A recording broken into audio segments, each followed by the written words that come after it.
اللهم صل وسلم وزد وبارك على سيدنا محمد.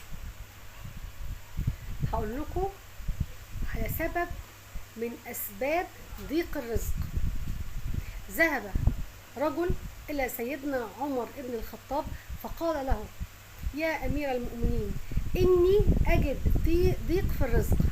فقال له: لعلك تنام بعد صلاة الفجر. فقال له: لا. فقال له: لعل تمشط شعرك بمشط مكسور. فقال: لا. فقال له: لعلك تمشي أمام من هو أكبر منك سنا، تمشي قدام الكبار في السن، عدم احترام كده، المفروض هم يتقدموك. قال له: لا. فتعجب سيدنا عمر فقال له: لعلك تركت دعاء لوالديك الأموات. فقال له: نعم. فقال له: سمعت رسول الله صلى الله عليه وسلم يقول إن ترك الدعاء للوالدين الأموات يكون سبب في ضيق الرزق. شفتوا دي بقى؟ يعني احنا لو مش بندعي للأب والأم الأموات ده بيسبب لنا ضيق في الرزق، وده طبعا مش من البر. الأب والأم لو أحياء بنبرهم، طب لو أموات نبرهم إزاي؟ نبرهم بالدعاء. ترك الدعاء لهم يسبب ضيق الرزق. وخلي بالكم برضو بالأسباب اللي فاتت اللي بتسبب ضيق الرزق.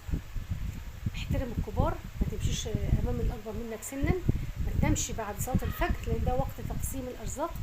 طبق مكسور أو مشط مكسور أو أي حاجة مكسورة متدمرة خالص يعني كده شكلها مش حلو ما نستعملهاش.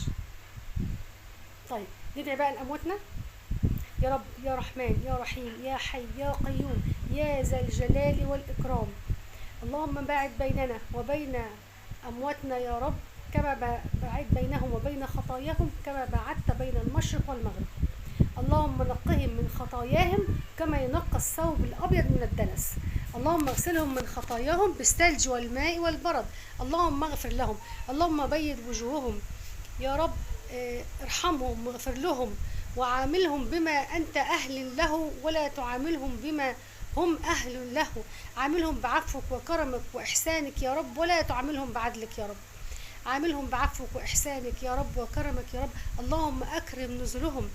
اللهم أكرم نزلهم يا رب يا رحمن يا رحيم. اللهم انقلهم من ضيق اللحود إلى سدر مغضود وطلح منضود وظل ممدود وماء مسكوب وفاكهة كثيرة لا مقطوعة ولا ممنوعة وفرش مرفوعة يا رب يا رحمن يا رحيم.